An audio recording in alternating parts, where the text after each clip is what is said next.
C'est sûrement l'oral le plus difficile que j'ai adressé ce soir devant vous. Quoique le premier conseil d'école d'entendre le dire que c'est une sacrée épreuve. Merci à la municipalité d'avoir organisé cette soirée. Merci à ma famille d'être présente. Je suis très contente de vous voir ce soir. Vous qui avez participé à une partie de ma vie professionnelle et parfois plus que professionnelle. Je vous remercie d'avoir répondu présent. Comme je le disais à ma collègue Elisabeth, le plus difficile n'a pas été de décider de s'arrêter. C'est quelque chose qui s'est imposé tranquillement. Quand les enfants de nos anciens élèves arrivent sous l'école, c'est ainsi. S'arrêter de travailler, ça va. À un moment donné, ça devient nécessaire. Mais quitter les collègues, bien, c'est plus difficile. Et c'est aussi le moment où on se retrouve un peu sur ce qui a été réalisé, ce qui ne s'est pas fait, ce qui fut difficile, ce qui fut gratifiant, sur les belles rencontres, les moins bonnes. On mesure l'évolution du métier, car oui, tout évolue. On essaie de ne rien regretter. Des souvenirs, des prénoms jalonnent ce parcours. Avant Gijan, Cathy et Lille de dos, une équipe très soudée. L'arrivée sur l'école à Gijan, avec Francis, Marie-Louise, Monique, Michel et Joël. Une période de projet plus sympa les uns que les autres. Une grosse pensée pour Joël, que beaucoup d'entre vous ont connu. Et je ne pourrais pas tous les citer, mais en 29 années scolaires à Gijan, nombreux sont les collègues qui sont restés sur l'école. Je ne les ai pas comptés, certains sont restés, d'autres auraient bien été restés, et d'autres sont partis. Petit clin d'œil à Maïs, le collègue. Et avec tous ces collègues, un équilibre à créer, à retrouver, à recréer chaque année, car ce qui est important, c'est la force du collectif. Comme dirait quelqu'un que je connais bien, d'après un proverbe africain, tout seul on va plus vite, ensemble on va plus loin.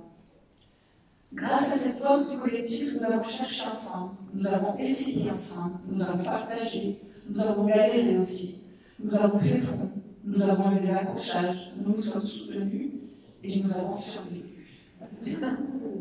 Depuis quelques années, nous sommes accompagnés aussi par des personnes précieuses, très précieuses, les AIS, qui nous permettent d'accueillir tous les élèves à l'école, ou presque. Là aussi, de belles rencontres et des personnes de qualité. Les collègues des autres écoles du village sont également des partenaires avec qui nous avons pu avancer collectivement, ce qui n'est pas toujours évident.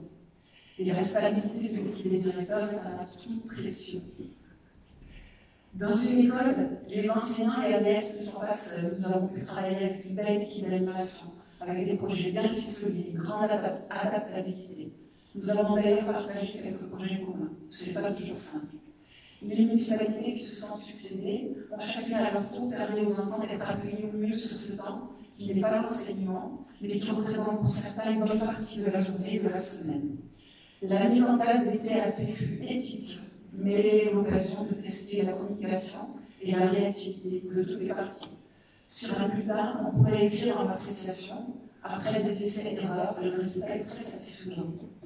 Un énorme merci à Sylvie, avec qui nous travaillons depuis des années. Merci à ses adjoints de choc, à Anna Maurice et Angélique et toutes leurs équipes avec qui nous avons pu vraiment dialoguer. L'école, c'est aussi la CIRCO. Nous avons travaillé avec plusieurs équipes dans la circonscription de Sète tout d'abord, puis changement pour celle de Fontenay-Littoral. Les équipes de circonscription changent, la façon d'accompagner les enseignants également. C'est encore une histoire d'équilibre qui est remis en cause régulièrement, mais si cela peut être perturbant, cela nous enrichit également. Merci à vous d'être présents, c'est Jérémy. Voilà.